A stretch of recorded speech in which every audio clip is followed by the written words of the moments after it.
안녕하세요. 조현 목사입니다. 사사기를 읽는 22번째 시간. 사사기가 21장까지 있는데 저희가 한 번을 더 하게 되었군요. 그래서 사사기 오늘이 마지막 날인데 22번째 시간이 되었습니다. 그동안 여러분 사사기를 쭉 읽어오시느라고 애쓰셨는데 오늘은 그 대미를 장식할 마지막 장면을 보겠습니다. 근데 이 마지막 장면도 역시 조금 암울합니다만은 이게 그 사울과 연결되는 이야기이기 때문에 또 흥미롭습니다. 우리가 볼 때에 이스라엘의 역사가 이렇게 흘러왔구나. 그리고 이 역사 속에 이스라엘의 어떤 그 신앙의 명맥들이 지켜져 가고 있었구나라고 하는 것을 우리가 알게 되는데요.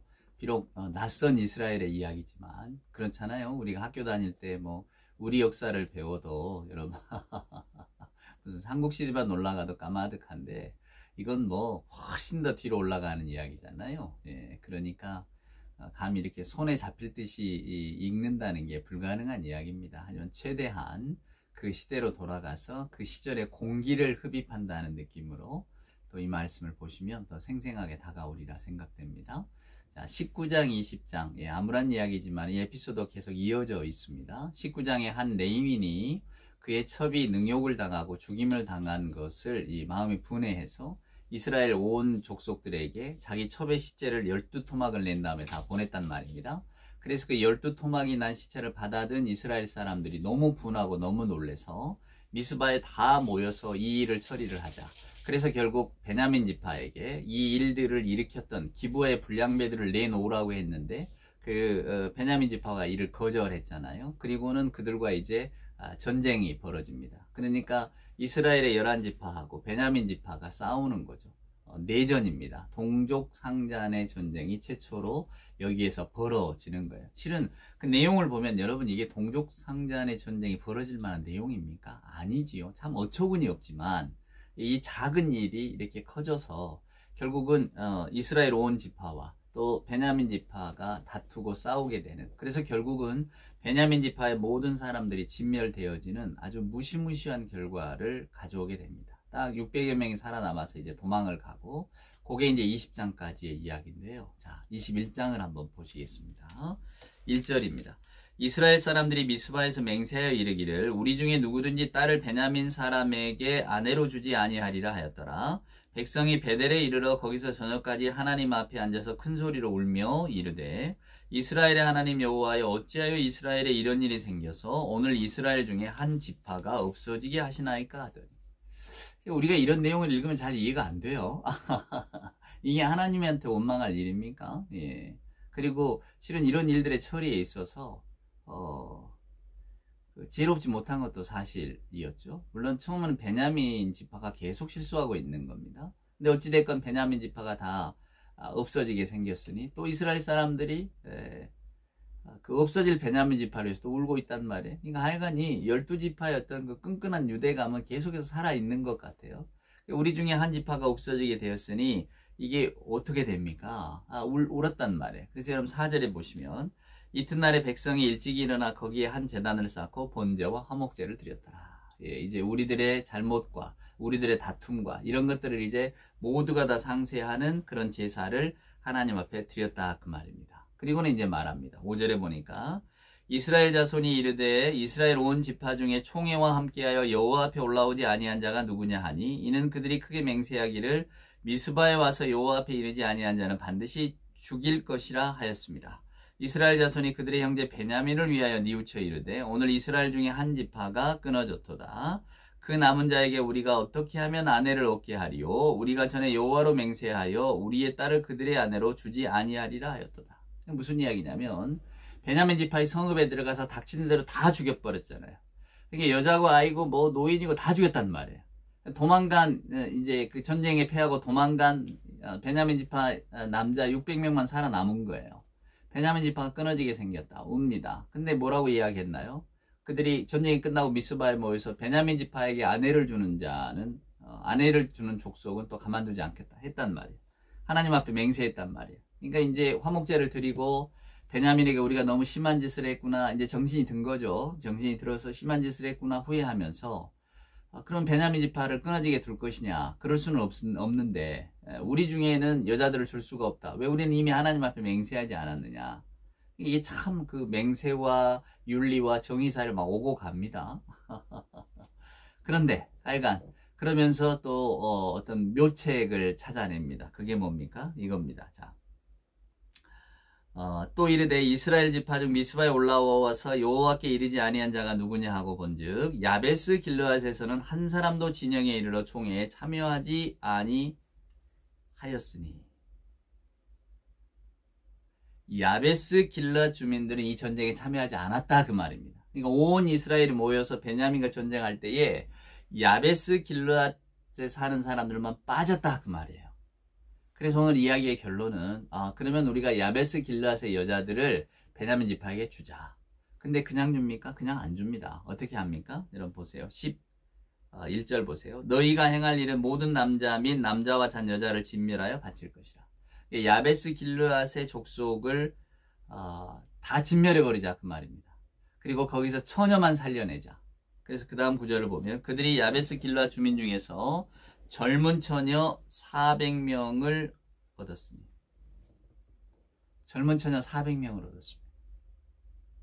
야베스 길르앗 주민들을 다 죽이고 처녀 400명만 살려온 거예요. 지금 여러분 저나 여러분이나 오늘날의 시선에서 이 본문을 보면요. 이게 머리가 어지러워서 볼 수가 없습니다. 계속해서 우리 입에서 터져 나오는 말은 어떻게 이런 일이 가능하냐. 어떻게 이게 지금 여호와의 이름으로 행해지는 일이냐? 이스라엘 사람들은 입만 열면 하나님을 팔았으니까 말이에요. 이게 도대체 가당키나 한 일인가? 만약에 오늘날 우리 주변에서 이런 일이 일어난다면 저나 여러분이 맨정신으로 이런 일을 일으킨 사람들, 행한 사람들을 바라볼 수 있겠습니까?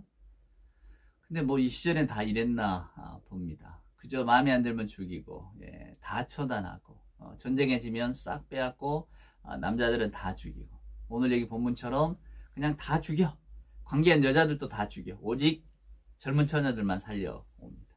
몇 명이었습니까? 400명입니다. 자, 베냐민 지파 남자들에게 주었어요. 근데 도망간 남자들은 600명이었고 400명이잖아요. 200명 모자라잖아요. 그럼 자, 200명 모자라는 건 어떨 것이냐? 자, 한번 보세요.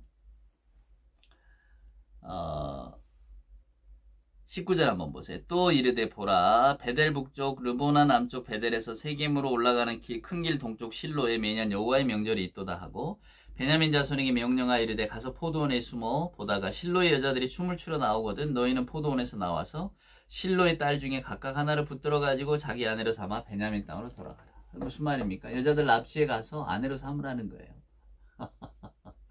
뭐 옛적에도 우리나라도 무슨 보쌈의 풍습이 있었다고 하죠.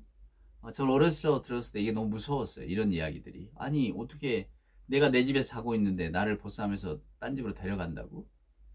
말도 안 되는 이야기라 생각했거든요. 근데 이제 나중에 이게 어디서 유래했는가? 좀 그 좋은 마음에서 유래를 했더라고요. 일단 그 뭐 조선시대 같은 경우에는 여자가 제기하기가 힘드니까 사별한 여자, 젊어서 청상이 된 여자들을 이런 식으로 해서 시집도 보내고 그랬답니다. 그러니까 결국은 그냥 우리가 생각할 때 무대뽀로 무슨 마음에 드는 여자가 있으면 저 여자 물어보지도 않고 밤에 보쌈해 버리자 이런 이야기가 아니고요. 그리고 이걸 짓궂은 장난으로 치부할 만한 일도 아닙니다. 한 사람의 인생이 달린 일인데 그걸 가지고 짓궂게 하겠습니까? 근데 실은 그런 선한 뜻이 숨어 있더라고요. 본인으로서는 어쩔 수가 없잖아요. 할 수도 없고. 근데 이제 그 주변 사람들이 그런 어떤 그 일종의 그 퍼포먼스를 만들어 가면서 정당하게 시집을 보내주고 재가를 시켜주는 그런 거였는데 근데 악용된 사례도 있었겠죠. 어보오네 이런 말들 저도 어려서 그런 얘기 들은 적이 있습니다만은 어디 가서 여자를 어보오네 실은 납치잖아요. 납치 인신매매고 납치인데 지금 생각하면 기가 막힐 일이지만 이 시절에는 또 그런 일들을 행해지기도 했나 봅니다. 물론 여러분 이게 선하냐 옳으냐 그르냐를 묻지 마세요.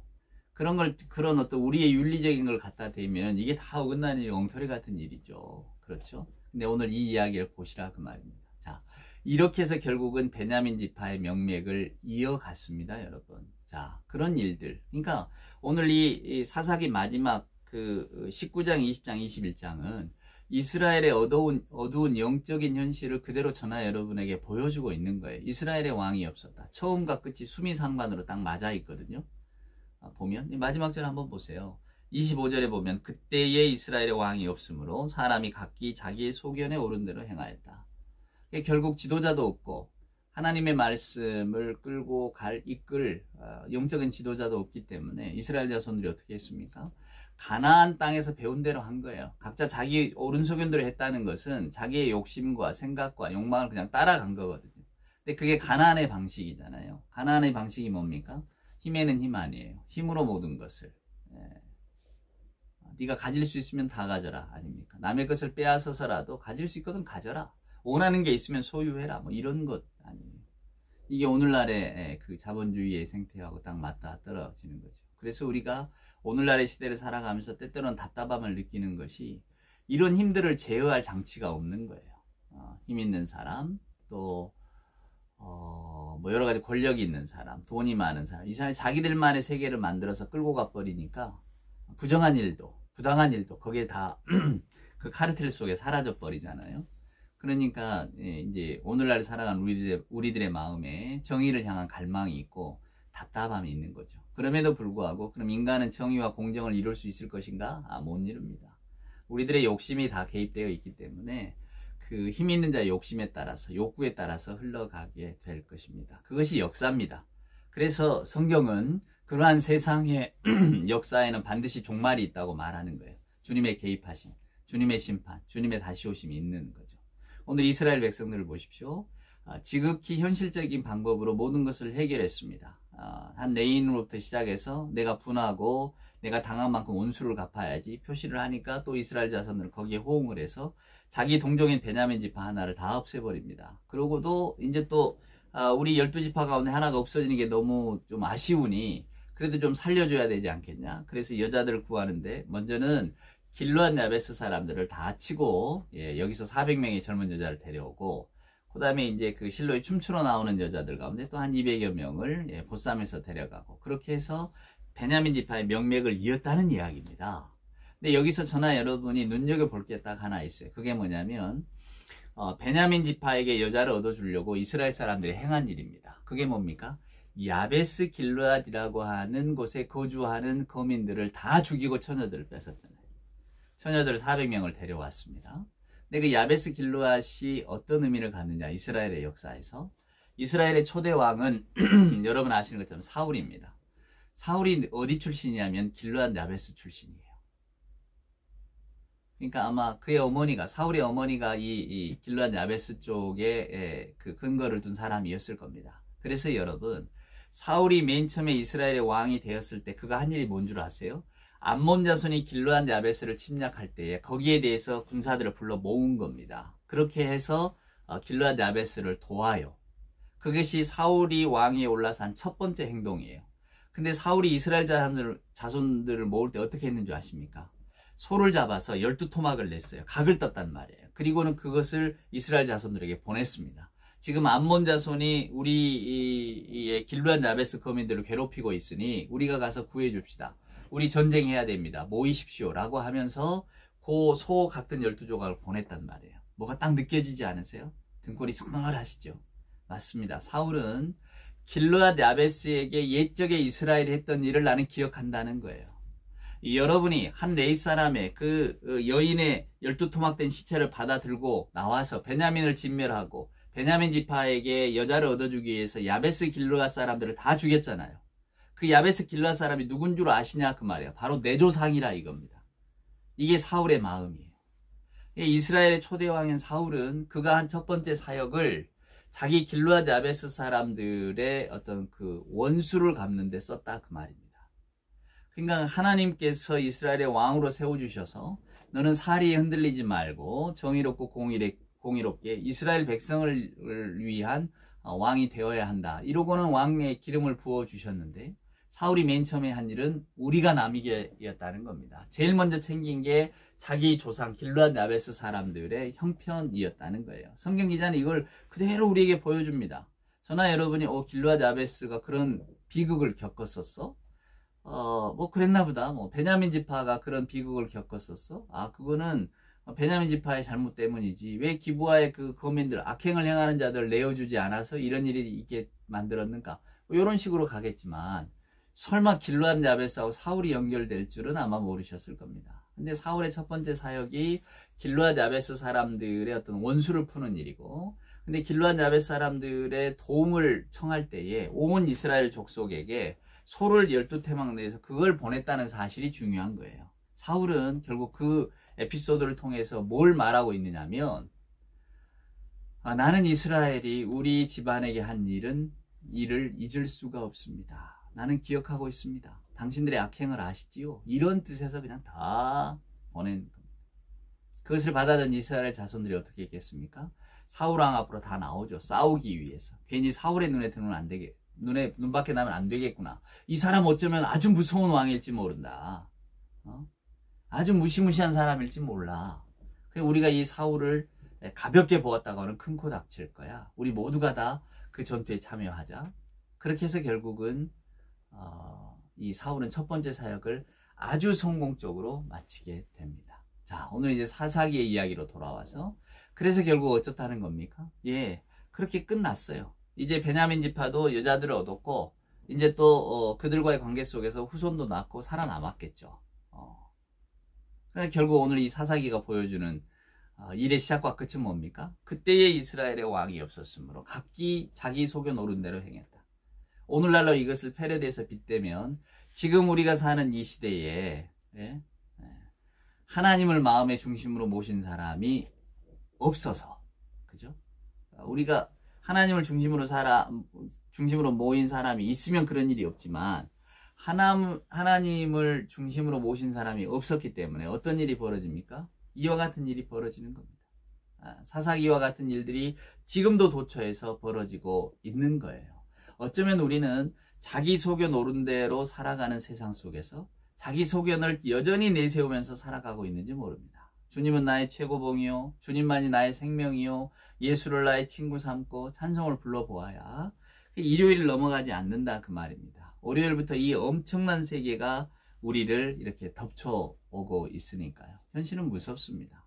이스라엘도 그들의 현실 속에서 이렇게 타협해 갔지만, 그럼에도 불구하고 하나님께서는 그런 일들에 대한 잘못을 이렇게 매섭게 꼬집고 계시는 겁니다. 결국 이 이야기가 사울 왕가에까지 이어지지 않겠습니까? 사울이 길르앗 야베스 사람들의 원수를 갚으려고 어떤 일을 했는가? 근데 이 길르앗 야베스 사람들은 왜 어떤 그 분함과 온통함이 있는가? 그들의 선조들의 역사 가운데 이스라엘에게 멸절을 당한 일이 있구나. 그게 무엇 때문인가? 계속해서 이렇게 꼬리에 꼬리를 물고 이어가는 스토리인 거죠. 오늘 저는 여러분들과 쭉 그 사사기를 읽어오면서 그런 생각이 들었습니다. 하나님을 떠난 백성이 얼마나 무서운가? 얼마나 세상 같은가? 저와나 여러분도 마찬가지죠.